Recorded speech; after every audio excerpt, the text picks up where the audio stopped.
Je voudrais d'abord dire que c'est ma ville natale. C'est tout à fait normal que je passe par ici. Je suis dans une tournée d'inspection de différents travaux dans l'espace Katanga. J'ai commencé par le Haut-Katanga. Je suis allé au Lualaba. Non, je viens de Lualaba et j'étais dans le Tanganyika. Et maintenant, là, je reviens de Kolwezi. Il était tout à fait normal et indiqué qu'on puisse s'arrêter dans la ville de Likasi. Vous savez qu'il y a un certain nombre de voiries qui sont en train d'être réhabilitées sous l'impulsion de son Excellence, Monsieur le Gouverneur,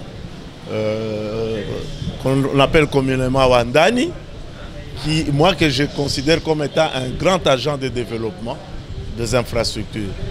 Et Monsieur le maire, qui est dans cette ville, qui est aussi dans la vision du gouverneur, il était tout à fait normal et indiqué, comme je le disais tout à l'heure, que nous passons présenter les civilités à Monsieur le maire, avec qui on s'est déjà rencontré à Kinshasa, et voir tous les travaux qui sont en train d'être exécutés. En entrant de Kolwezi, nous avons fait la route de contournement pour voir qu'est-ce qui se passe là-bas. Et nous sommes passés aussi sur la route des sapins, avec tous les travaux qui sont en train de faire sur l'avenue Indépendance. Et nous allons continuer. C'est pour dire que ces travaux qui sont en train de se faire se font sur la voirie. Et l'OVD étant gestionnaire de la voirie, nous devons voir ce qui se passe parce que nous-mêmes, nous sommes impliqués dans ces projets à travers notre direction provinciale et notre brigade qui est dirigée par l'ingénieur Marc, ici à Likasi. La qualité des travaux est appréciable, mais j'ai même dit au DP, il y a des endroits quand il y a une année, pratiquement une année et demie, je suis passé ici, qui étaient dans un bon état. Aujourd'hui, c'est dégradé sous le pont pour aller vers l'hôpital d'Ako.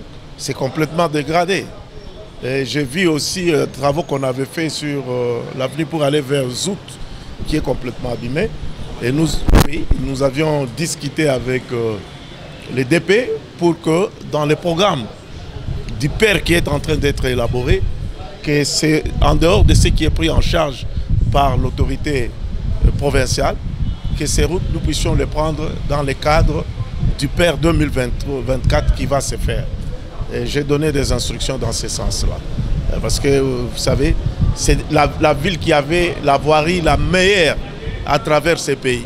Quand nous étions petits, même le système de drainage à Likasi fonctionnait convenablement. Et quand je vois là où il y a des problèmes, ça me touche. C'est comme ça que j'ai donné des instructions au directeur provincial de regarder un certain nombre de routes qui ne sont pas prises en charge et qui peuvent être récupérées dans le cadre du FONER. Avec le PER, c'est les travaux que nous faisons sur le financement du FONER. Et c'est un travail qui va être